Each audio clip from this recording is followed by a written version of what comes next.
Hello and a warm greetings to all of you. And my name is Sudhir Adhikari, and my university ID is 2022820. And I'm here to demonstrate my assignment on artificial intelligence. And my assignment task was to create a biometric face recognition task using the random source optimization and meta learning. So, without further ado, let's begin our demonstration. So let us start from the experiment 1, in which we have used the pairwise artificial neural network. So what is pairwise classification? So pairwise classification is a computational method which enhances the robustness of the face recognition system. And here, in order to reduce the negative effect of noise, corruption, and variation in the face recognition, pairwise annealing methodology is performed.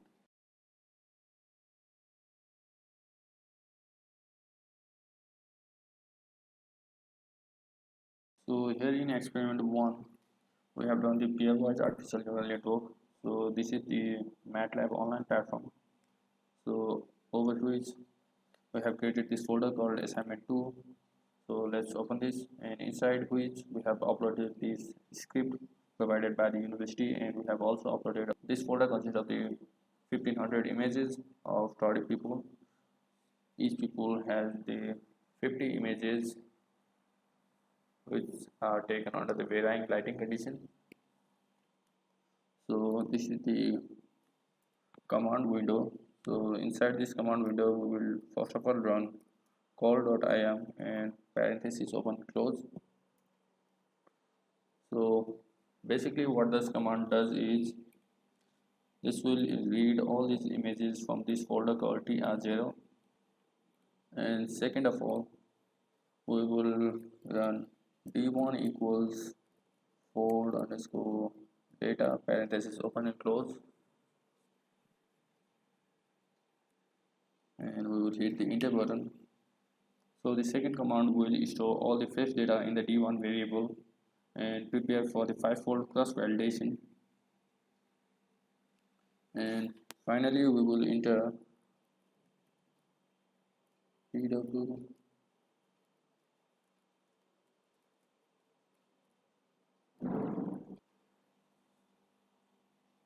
So after entering this call underscore pw underscore annealing underscore main d1 and the index that we want to generate the outcome for, so we can replace this fi index within the range from 1 to 5, because we have prepared for the cross validation from 1 to 5.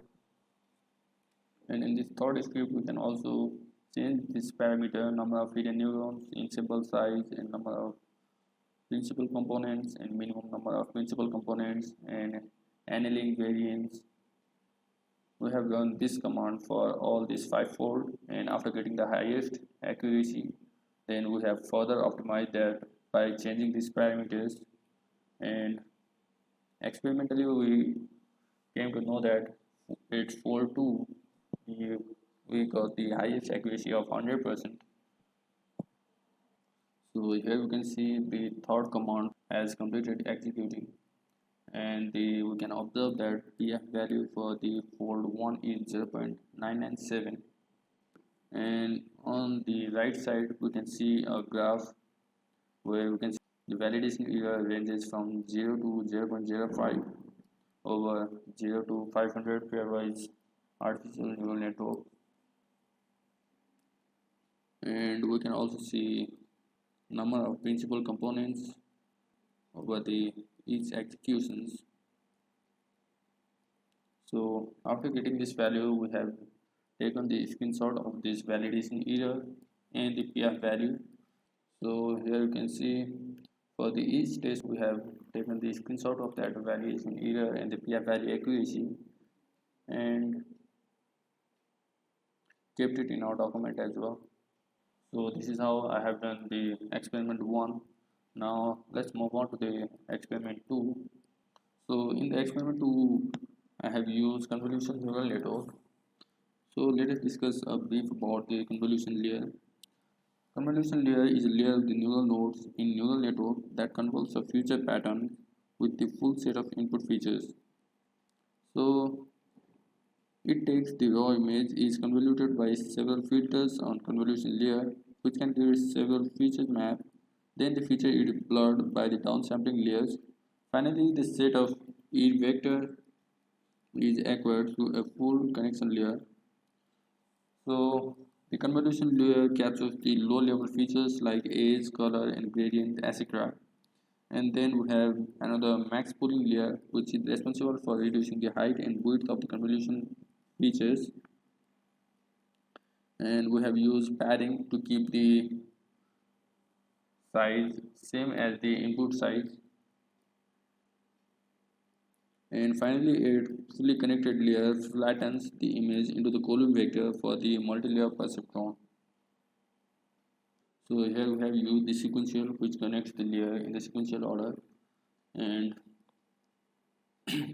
after this we have also used the max pooling 2D layers, and which generate the important features, and then we have used the flatten, which will convert the two-dimensional array into the one-dimensional array.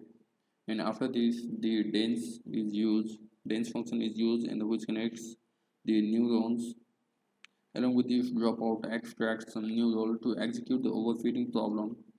And the overfitting is a situation where the training set is perfectly run, but the model is not run on the testing set. And after this, files are read and resized within area to get the good image. Then the list is changed in array, and this is further run in the training and testing set, and we have used, so for the optimization I have used 32 filters for the conv2d, and the activation layer is used as value. So initially it was linear, but linear does not work perfectly with the gradient problems. And then underneath here the accuracy is 97.86 for now, but the highest accuracy I was able to achieve was 99.4846, sorry. So I have sorted this,